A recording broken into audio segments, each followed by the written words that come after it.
tard, une lettre accréditée d'inspection qui était de 40 km de Boaké. Et dans cette lettre qui était adressée à mon père, c'était écrit félicitations, M. Baguidé, redoublez d'efforts pour que la année qui suive soit pareille à cette année. Mon père a lu cette lettre avec beaucoup de joie. J'étais heureux. J'avais vu sur son visage cette fierté se dessiner.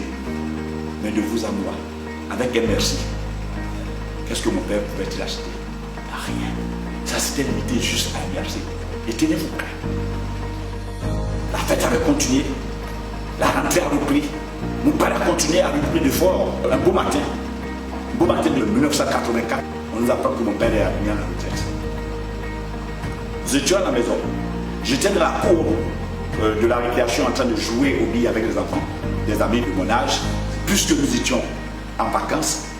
Quand j'ai vu un camion venir se garer devant notre maison, j'ai entendu ma mère m'interpeller. Tintin! Oui, je suis sauté et j'ai laissé les billes, j'ai couru vers ma mère. Elle m'a dit, rentre dans la maison, prends ton sac et rentre dans la voiture, nous partons. Où partons-nous, maman? Et ma mère m'a répondu, ton père vient de s'admettre à la retraite et nous quittons la maison de l'enseignant pour nous rendre au village. La maison de l'enseignant. Je ne pouvais pas imaginer que la maison que nous habitons était la maison de l'enseignant.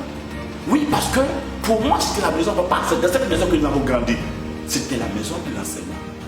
Je suis rentré dans la chambre. J'avais dessiné et j'avais placardé au mur toutes les images que j'avais dessinées et j'étais en train de les enlever délicatement. J'avais mis tellement de temps pour ma mère. Elle est rentrée avec toute une fureur, m'a empoigné l'école et m'a tiré. Je me suis jeté dans le camion auprès de mes frères, en laissant au mur tout ce que j'avais admiré. Je me suis vite débarrassé de mes amis d'enfance, sans aucune forme de procédure. Oui, pour une direction, le village. Mon père venait d'être arrivé. Nous sommes rentrés au village. Nous étions 17. J'ai vu mon père se battre, aller négocier avec les privés pour enseigner encore 10 ans après sa retraite, afin que ma mère puisse faire payer la mamite. Vous imaginez? Oui, celui-là qui a fait plusieurs cadres. Il s'est battu. Il fallait maintenir cette vie que nous avions. Mon père a repris, a enseigné après sa retraite pour 10 ans. En 2006, ce matin-là, je me retrouvais à Abidjan et j'étais en train de jouer quand j'ai eu un coup de fil pour me dire que mon père se retrouvait à l'hôpital, il était hospitalisé. Et bon, le même soir, à 0h de cette journée, on m'apprend que mon père avait rendu l'âme d'une hypertension artérielle. Telle a été la vie de ce grand enseignant qui a permis à des cadres d'être ce qu'ils sont. Mon père est décédé d'une hypertension artérielle. Il n'en souffrait pas d'ailleurs. Mais au soir de sa vie, voilà ce qui s'est passé. Qui l'aurait su? La vie de mon père est la vie de 80% des enseignants. Si je ne savais, vieillesse pouvait. Aujourd'hui, je découvre une mine d'or. Je découvre une autre corde, une corde en acier pour tout chef d'entreprise, pour tout employé. Si mon père était vivant pendant que je découvrais cette corde, il serait mort certainement, mais il ne serait pas mort d'une hypertension artérielle. Il serait mort certainement, mais il ne serait pas mort dans cette précarité qu'il avait, parce qu'en dehors de sa pension, qu'est-ce qu'il pouvait avoir? La pension, vous savez, ma mère devait donc faire valoir ses droits à la pension qu'avait laissé mon père. Après plusieurs années, là est venu, on nous reçoit pour dire que bon, votre père est mort, c'est vrai, mais après sa mort, il y a eu des trop perçus. Qu'est-ce que ça voudrait dire? Je ne savais pas. Et donc, pour plus de 4 ans de rappel, tout calcul fait, maman donc va recevoir comme rappel de pension moins d'1,5 million. Et à l'inspecteur de nous dire que vous savez que la veuve prend la moitié de ce que le titulaire prenait. Tout calcul fait, je vous apprends que mon père, tenez-vous prêt, n'était pas à 50 000 francs le mois à sa retraite, puisque ma mère devait prendre la moitié de ce que mon père prenait, donc il tournait autour de 25 000 francs, 30 000 francs.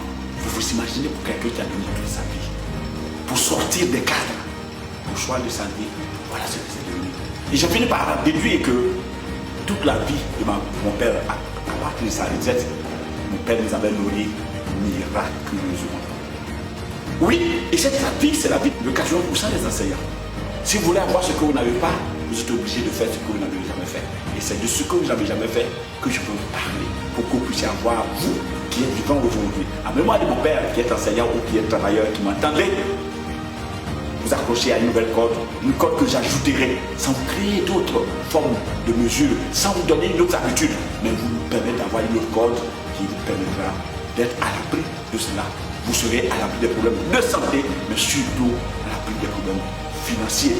D'ailleurs, je voudrais vous rassurer que ce départ de mon père de Sakassou pour le village a été bénéfique pour moi. Bénéfique parce que j'avais déjà été renvoyé en 6e. J'étais aussi au Bédouaké, j'avais été renvoyé. Et mon père m'avait demandé qu'est-ce que tu voudrais faire. J'ai répondu simplement que je voudrais être caroleur.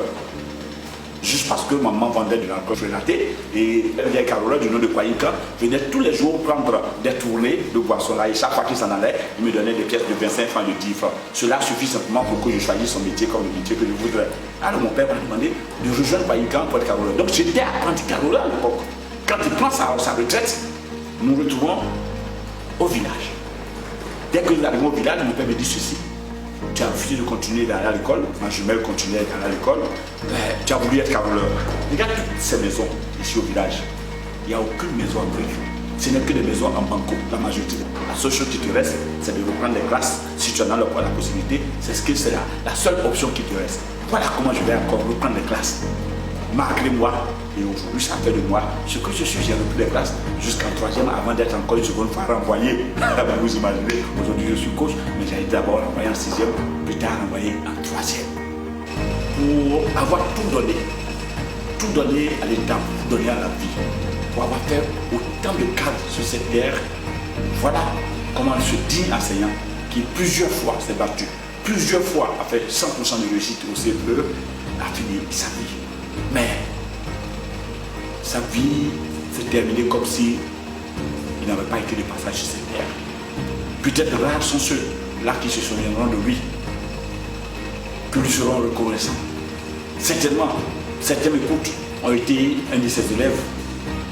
Oui, Joseph Amoussou Bakiti Senghor.